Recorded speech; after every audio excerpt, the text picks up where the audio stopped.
Meus amigos, não importa o quão bom lutador você seja, na rua não tem regras.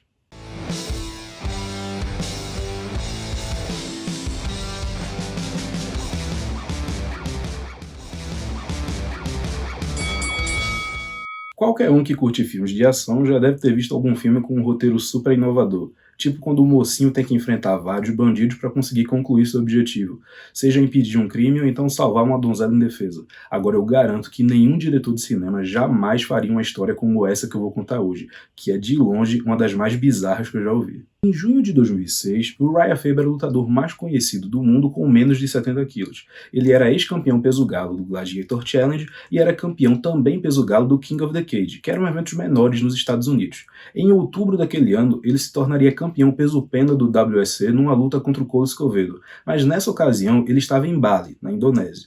O Faber tinha escolhido Bali como um local de descanso depois de uma luta.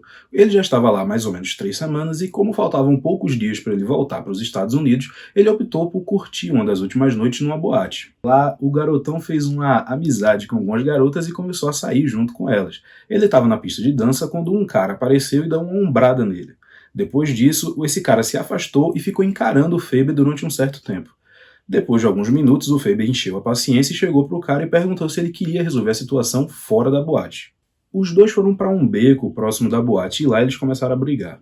Inclusive, até o momento essa história é bem parecida com a famosa briga do Tito Ortiz com o Lee Murray. Vocês podem conferir essa história clicando no card aqui em cima. Logo que a briga começou, o Faber acertou um overhand no cara. Ele começou a gritar e chamar uns amigos dele que estavam no estacionamento, perto do local que eles estavam brigando. De acordo com o garoto da Califórnia, apenas um desses caras que chegaram sabia falar inglês. Eles conversaram rapidamente e ficou decidido que a briga ia continuar no mano a mano, que eles não iam se meter na situação. Os dois voltaram para a pancadaria, e de acordo com o Uriah Faber, o que aconteceu foi o seguinte: eu peguei ele e joguei ele no chão. Ele caiu no concreto e quebrou a clavícula. Enquanto eu pegava meus sapatos e o meu boné para ir embora, os outros me atacaram. Para vocês terem noção do que estava acontecendo, o primeiro que atacou o Faber bateu na cabeça dele várias vezes com um soco inglês. O segundo veio com a garrafa e ainda tinha um outro com uma pedra.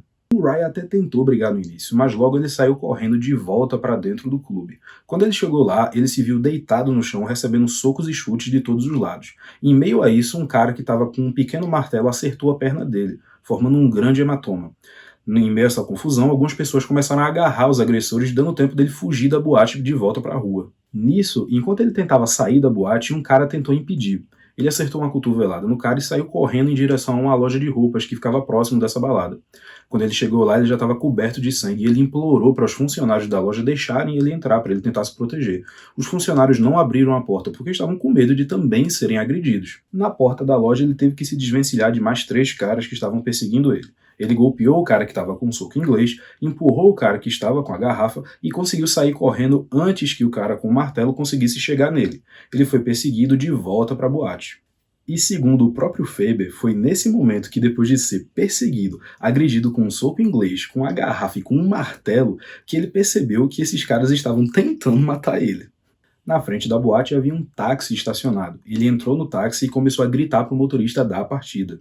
Todos os agressores se reuniram ao redor do carro e começaram a golpear a lataria do táxi. Nisso, o Faber, que estava deitado no banco da frente, abriu a porta e começou a dar chutes nos caras, e mesmo assim continuava a ser agredido por eles. Nisso, o motorista do táxi abriu a porta do carro, saiu, começou a gritar com os agressores e depois de tudo isso, finalmente voltou para o táxi e deu a partida. O Faber foi levado para o hospital mais próximo e teve que levar pontos em 7 lugares diferentes na cabeça. Isso sem contar do hematoma na perna e de vários cortes nas costas. Segundo ele, todos os médicos estavam usando sandálias e todo o tratamento custou apenas $50. No dia seguinte, o americano foi prestar queixa numa delegacia local. Ele acreditava que mais ou menos 6 indivíduos tinham agredido, mas quando ele chegou lá, ele descobriu através de testemunhas que entre 10 ou 12 pessoas tinham participado de toda a agressão. Ele voltou para os Estados Unidos poucos dias depois e logo em seguida viajou para o Japão. Lá ele trabalhou como corner de um lutador chamado Olaf Alfonso, no Pride Bushido 11. Ele teve uma carreira vitoriosa no WSC e depois no UFC, se aposentando definitivamente em 2019 como um membro do Hall da Fama do UFC. E aí, gostaram de conhecer essa história? Clique em gostei aqui embaixo e não se esqueça de se inscrever no canal. Manda esse vídeo para aquele teu amigo que treina 2 vezes na semana e gosta de sair por aí dando uma de valente. Também não se esqueçam de assistir outros vídeos que eu já lancei. Tem várias histórias aqui que eu tenho certeza que vocês vão gostar.